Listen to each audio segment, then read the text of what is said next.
Incluso las personas que saben mucho sobre el Nuevo Testamento no saben casi nada sobre el siglo segundo, es decir, el siglo en el que fue creado. Aun cuando alguien piense que los documentos del Nuevo Testamento fueron escritos a mediados o fines del siglo primero, es un hecho que el Nuevo Testamento, como colección, es un producto del siglo segundo. Si Marción publicó la primera colección reconocible del Nuevo Testamento alrededor del año 140, ¿quién fue el que reunió la primera edición católica publicada, que es más familiar hoy en día? Policarpo de Esmirna es aquí la figura clave. Pero ¿qué es lo que realmente sabemos sobre esta figura? La tradición cristiana popular lo presenta como un discípulo directo del apóstol Juan, un guardián de la enseñanza apostólica y un mártir heroico, que enfrentó el fuego sin miedo. Estos relatos son repetidos por pastores y estudiosos conservadores. Han moldeado la memoria cristiana durante siglos. Pero desde un punto de vista histórico, ¿qué podemos decir sobre Policarpo? Los historiadores no tienen una biografía escrita por un autor imparcial de la época de Policarpo. Tenemos textos escritos por cristianos con agendas teológicas claras. Lo que tenemos son recuerdos adaptados y reelaborados, no registros fiables. En este video haremos preguntas críticas que no siempre se hacen. ¿Cuáles y qué tan fiables son nuestras fuentes? ¿Sobre qué supuesto se construye la afirmación de que Policarpo fue, entre comillas, un obispo que conoció al apóstol Juan? ¿Tuvo Policarpo algo que ver con la creación del Nuevo Testamento, tal como se conoce hoy en día? Soy el Dr. David Litua, y si les gusta el contenido gratis basado en evidencia y libre de IA, espero que se suscriban a este canal, chequen mi Patreon y se unan a mi escuela en línea, la Academia Gnosis, donde encontrarán cursos actualizados en los campos de los estudios gnósticos y herméticos, el Nuevo Testamento y el cristianismo primitivo. Todos los cursos están en mi página web. Si buscan resúmenes de las investigaciones más recientes, también pueden visitar mi sitio web, el Archivo Gnóstico. Todos los enlaces están en la descripción.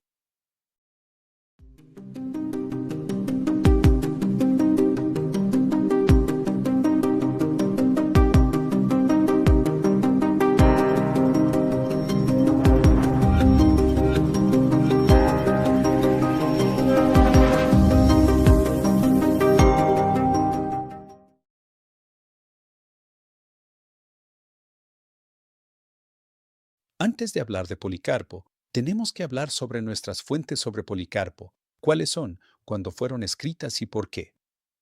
Eso es importante. Tenemos tres textos antiguos. Número 1. La carta de Policarpo a los Filipenses. Una carta que los estudiosos fechan posiblemente entre el 115 y el 140, pero que probablemente fue escrita después del 140. Les explico por qué.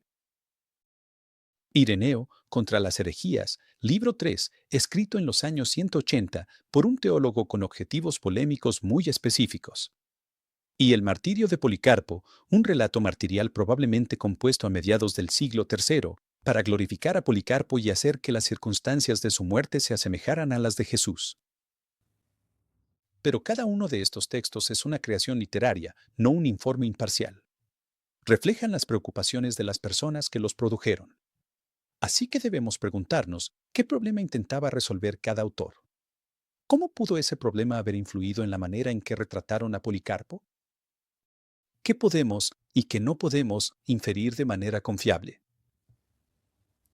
Comencemos con nuestra fuente más antigua, la carta de Policarpo a los Filipenses. El único texto sobreviviente, supuestamente escrito por Policarpo, es esta carta. Ni siquiera tenemos la versión griega completa. Tenemos que combinar los fragmentos griegos y de la traducción al latín hecha en la antigüedad.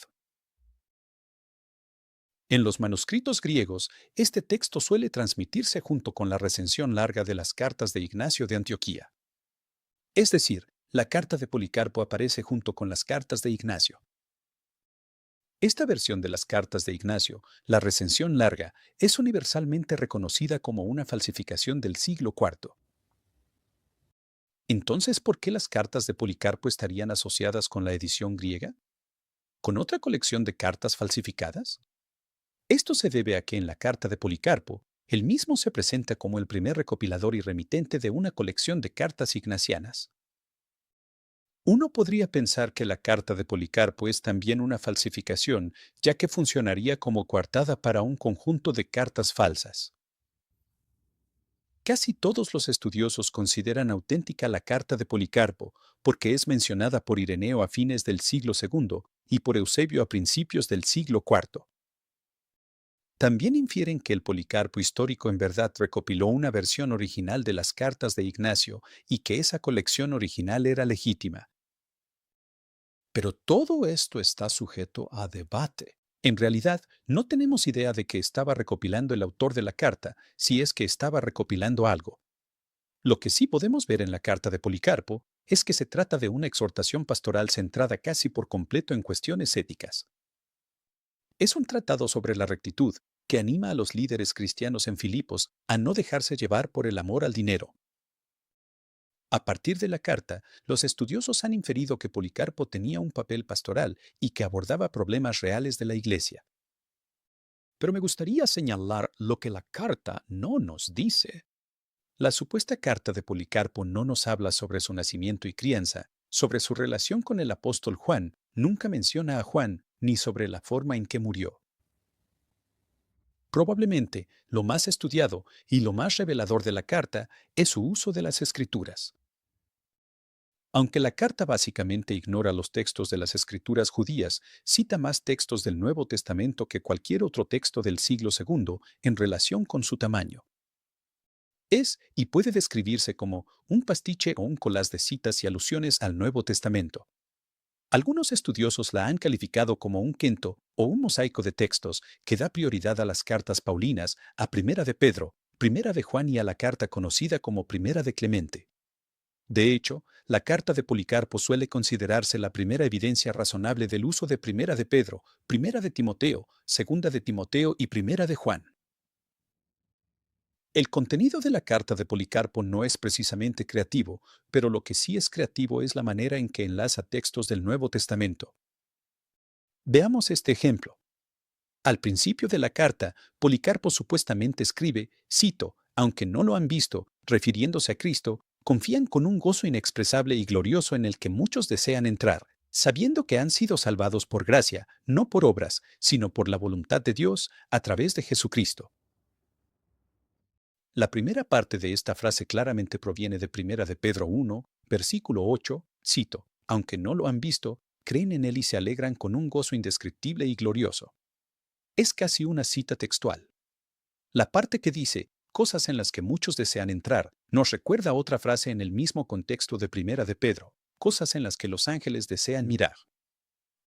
Y ser salvados por gracia viene directamente de Efesios 2, 8 y 9, porque por gracia han sido salvados por medio de la fe, y esto no es de ustedes, sino que es don de Dios, no por obras. Esta amalgama de citas del Nuevo Testamento es frecuente en las cartas de Policarpo. No hay ni una sola idea que no esté condicionada, de algún modo, por la Escritura. Muchas veces no hay ni una sola oración que no evoque alguna cita, alusión o eco de las Escrituras. Quisiera señalar algo que debería ser obvio para los lectores, que esta técnica de parchar textos es una de las favoritas de los falsificadores, que no quieren escribir con su propia voz, sino adaptar otra voz normativa, en este caso, la voz de las Escrituras. Por ejemplo, vemos esta técnica en la carta católica primitiva a los laodicenses, que solo se conserva en latín. Pero el autor de la carta de Policarpo era mucho más hábil que el falsificador de la versión latina de los laodicenses. O el Policarpo histórico conocía muchas cartas del Nuevo Testamento de memoria, o un falsificador fue hilando frases del Nuevo Testamento. Pero hay otra posibilidad. Tal vez Policarpo conocía también el Nuevo Testamento, porque él mismo había escrito o editado partes de él. Según esta teoría, la imagen de Policarpo como recopilador o editor queda reflejada en su propia carta. Al final de su carta, Policarpo afirma haber enviado a los filipenses una colección de cartas de Ignacio. Luego, les pide a los filipenses que le envíen cualquier noticia sobre Ignacio, quien pasó por su ciudad camino a Roma. Esta es una petición extraña, porque al principio de la carta, Policarpo da por hecho que Ignacio ha muerto, imitando a Pablo y a Cristo, quienes sufrieron y murieron. Algunos intérpretes han argumentado que la parte final de la carta es una adición posterior, y eso es posible. Pero también es posible que toda la carta sea una falsificación. Y escrita torpemente para probar la autenticidad de las cartas de Ignacio, cualquiera que fuera la forma que tuvieran a mediados o fines del siglo segundo. Pasemos a la siguiente fuente principal para entender a Policarpo, Ireneo de León. La intención de Ireneo en contra de las herejías es clara: defender lo que él llama la regla de la fe contra los cristianos valentinianos y marcionitas. Al hacerlo, Ireneo construye una genealogía de autoridad, una cadena de obispos que se extiende desde los apóstoles hasta su propia época, en la década del 180. Se supone que estos obispos transmiten la tradición de la Iglesia, aunque, curiosamente, sin escrituras específicas. En esta genealogía, Policarpo funciona como una especie de vínculo. Ireneo llama a Policarpo obispo, pero en su carta, Policarpo nunca se refiere a sí mismo de esa manera. Ireneo dice que Policarpo recibió su cargo de los apóstoles. Policarpo nunca dice eso en su carta. Ireneo afirma que Policarpo conoció al apóstol Juan. Una vez más, la carta de Policarpo nunca confirma ese detalle. No podemos seguir repitiendo a la ligera lo que dice Ireneo, como si fuera un hecho histórico. Un historiador crítico siempre debe preguntarse: ¿cuándo estaba escribiendo Ireneo en relación con los eventos que describe? ¿Y cuáles eran en verdad sus fuentes de información? ¿Memoria, relato oral o qué? ¿Qué motivación podría haber tenido para moldear el pasado de una manera en particular? Ireneo afirma haber visto a Policarpo cuando era muy joven, pero en contra de las herejías, Ireneo nunca dice haber tenido una relación cercana. Él nunca afirma que Policarpo fuera su maestro. Solo dice haber visto a Policarpo en algún momento de su juventud en Asia. Ireneo nunca afirma que lo haya visto en varias ocasiones. Por lo que sabemos, pudo haber sido un encuentro casual hace muchísimo tiempo. No podemos describir a Ireneo como un discípulo que haya convivido de cerca con Policarpo. Eso no es cierto. El mismo Ireneo nunca afirma eso. Aún así, Ireneo quería ser asociado con Policarpo, porque Policarpo era un héroe católico primitivo y además un mártir. Las historias relatadas sobre Policarpo fueron moldeadas por las controversias teológicas de Ireneo. Ireneo quería demostrar que la autoridad católica primitiva reside en una sucesión de maestros conectados a los apóstoles.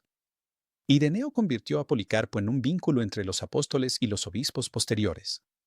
Pero los obispos monárquicos no existían a principios del siglo segundo. Por tanto, el retrato que hace Policarpo de Ireneo es tanto retórico como histórico. Ireneo dice que Policarpo llegó a Roma durante el liderazgo de Aniceto, es decir, en algún momento entre el 155 y el 166. Y que durante ese tiempo, Policarpo supuestamente convirtió a varios cristianos marcionitas y valentinianos. La única historia extensa que Ireneo relata sobre Policarpo es el encuentro entre Policarpo y Marción. Ireneo no indica ni dónde ni cuándo tuvo lugar este encuentro. Sin embargo, por el contexto podemos entender que se refiere a que Policarpo se encontró con Marción en Roma entre los años 155 y 166. De todas formas, es así como Jerónimo entendió la historia. Durante su corta reunión, Policarpo llamó a Marción el primogénito de Satanás. Este es un comentario muy interesante porque la carta de Policarpo utiliza exactamente la misma frase. Aquí, Policarpo supuestamente dice que quien distorsiona astutamente las palabras del Señor para que se ajusten a sus propios deseos o caprichos es el primogénito de Satanás. Ireneo, quien relata esta historia, dice específicamente que Marción mutiló las escrituras para que concordaran con su propia teología. Tal vez Policarpo hizo la misma acusación, sin nombrar específicamente a Marción. Cualquiera que pervierta las escrituras es el primogénito de Satanás.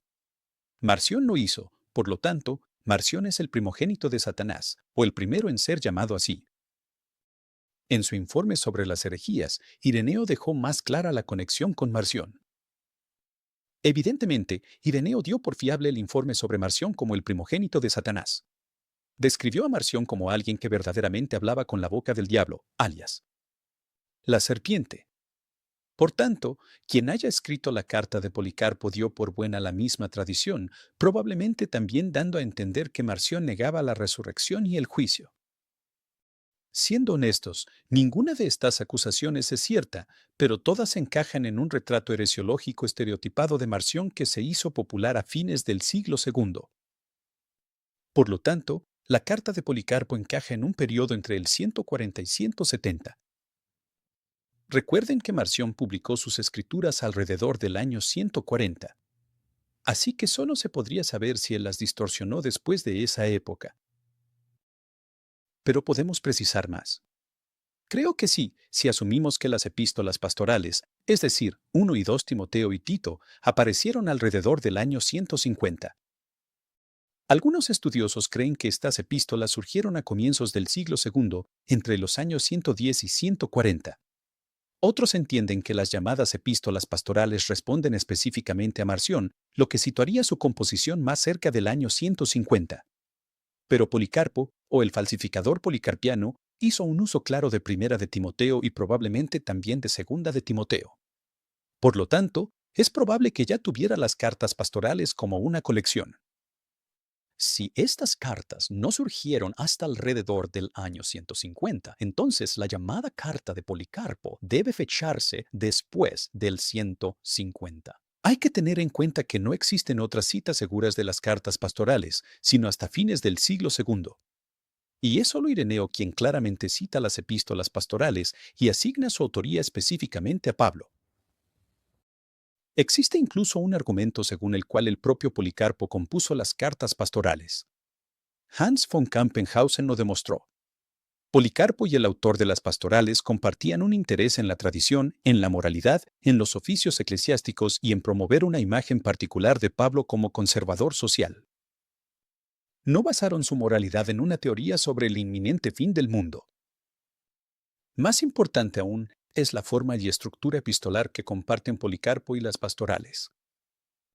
Encontramos requisitos comunes para los cargos eclesiásticos, códigos domésticos organizados por grupos sociales, incluidas las viudas, y secciones polémicas dirigidas contra supuestos herejes.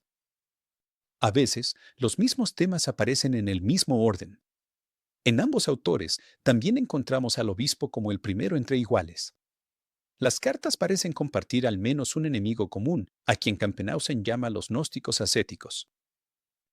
Si la carta de Policarpo en realidad fue falsificada, probablemente lo fue después de su muerte. Debemos preguntarnos, ¿cuándo murió el Policarpo histórico? Esa es una pregunta compleja. Los estudiosos conservadores dicen que en el año 155 o 156. Pero eso no deja el espacio necesario para que Policarpo visitara Roma entre el 155 y el 166. Otra opción es el año 167. Esta es la fecha de la crónica de Eusebio. Otra opción aún más tardía es el año 176 o 177, en la que Policarpo habría muerto más o menos al mismo tiempo que los mártires conocidos por Ireneo de León.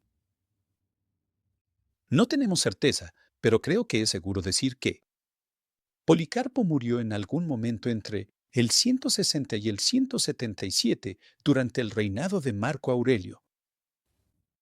Ahora, hablemos sobre el martirio de Policarpo. Este texto afirma registrar el testimonio de testigos presenciales sobre la muerte de Policarpo. Sin embargo, este texto probablemente fue escrito en el siglo III. Contiene un epílogo que dice que Pionio copió lo que, en su época, era la única copia conocida y desgastada del texto. Pionio supo que debía copiar este texto porque, supuestamente, Policarpo se le apareció en una visión. Pero, ¿quién es Pionio? Pionio fue un mártir de Esmirna que murió a principios de los años 250. Evidentemente, quien escribió este epílogo intentaba explicar por qué nadie antes del año 250 había oído hablar de un documento llamado El Martirio de Policarpo. Nadie había oído hablar de él porque, suponemos, no se había escrito. De hecho, es cierto que ningún texto anterior al año 250 cita o alude al martirio de Policarpo. Probablemente, el texto surgió poco después del 250. En cuanto al género, El martirio de Policarpo es obviamente un relato martirial, no una declaración histórica en un tribunal. No hay razones sólidas para suponer que la persona que lo escribió en verdad fuera un testigo presencial. De hecho, hay razones de peso para negar esta afirmación. Casi nada en este relato martirial puede tomarse al pie de la letra, porque narra cosas que no pudieron haber ocurrido históricamente.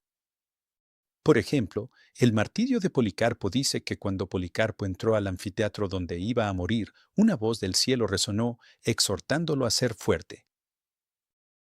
Pero solo los cristianos la escucharon. Más tarde, cuando los romanos intentaron quemar a Policarpo, las llamas no pudieron tocar ni consumir su cuerpo.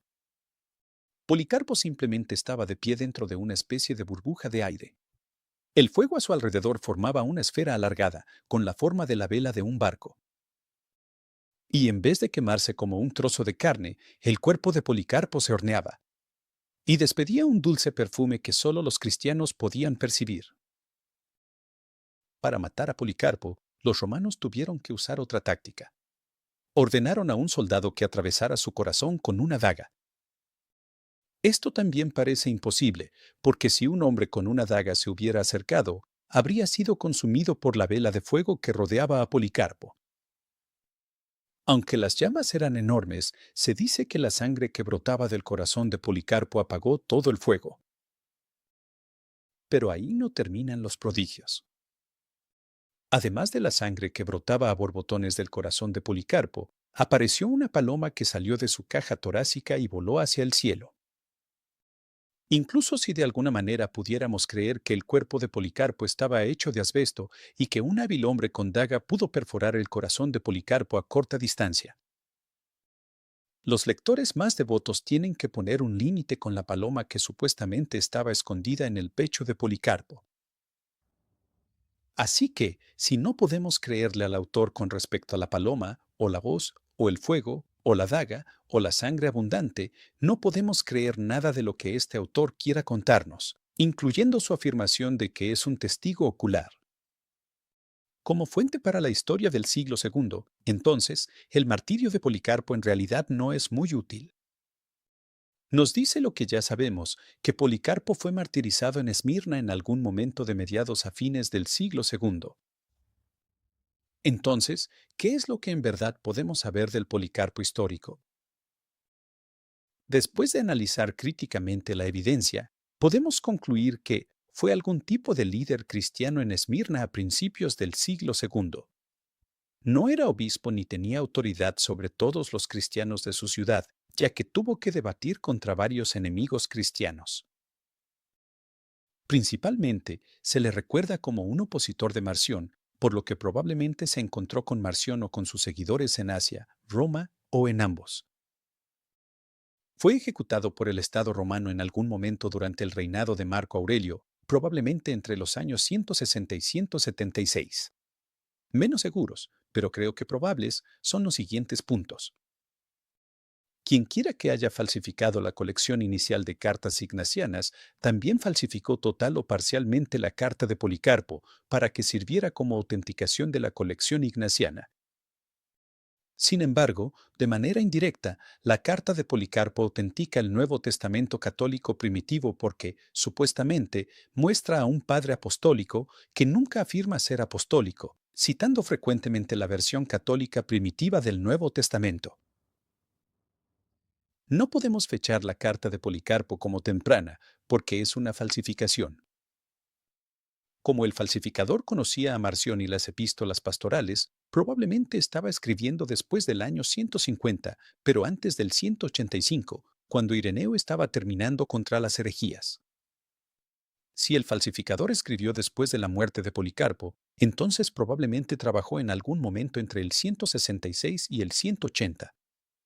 Con toda certeza, no podemos decir que Policarpo conociera personalmente al apóstol Juan.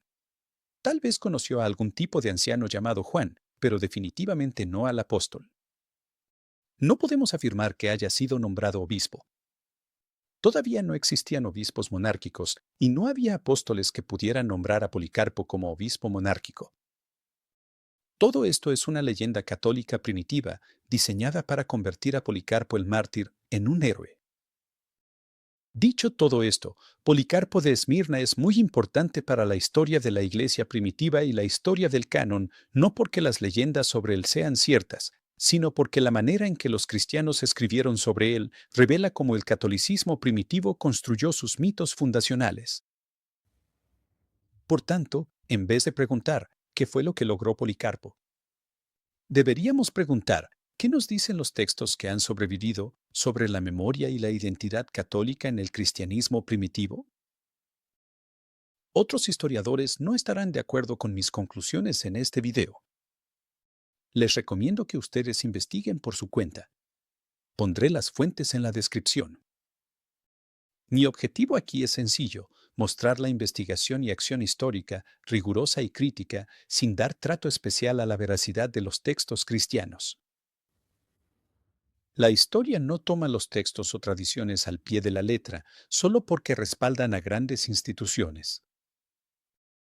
Es un proceso de investigación lenta, paciente y crítica que toma los textos en serio, sin necesariamente aceptarlos al pie de la letra. Como mínimo, los historiadores tienen el deber de investigar las tradiciones transmitidas por las religiones, incluso si estos textos y tradiciones son considerados sagrados y más allá del cuestionamiento. Incluso si creen que Policarpo es tan solo una leyenda, sigue siendo pertinente porque nos muestra cómo la Iglesia Católica primitiva quería recordar a sus propios fundadores y héroes, cómo negociaba la autoridad y la tradición y cómo creaba modelos de fidelidad. Y es a través de este enfoque que obtenemos una comprensión más rica, matizada y responsable históricamente de cómo surgieron las primeras escrituras católicas.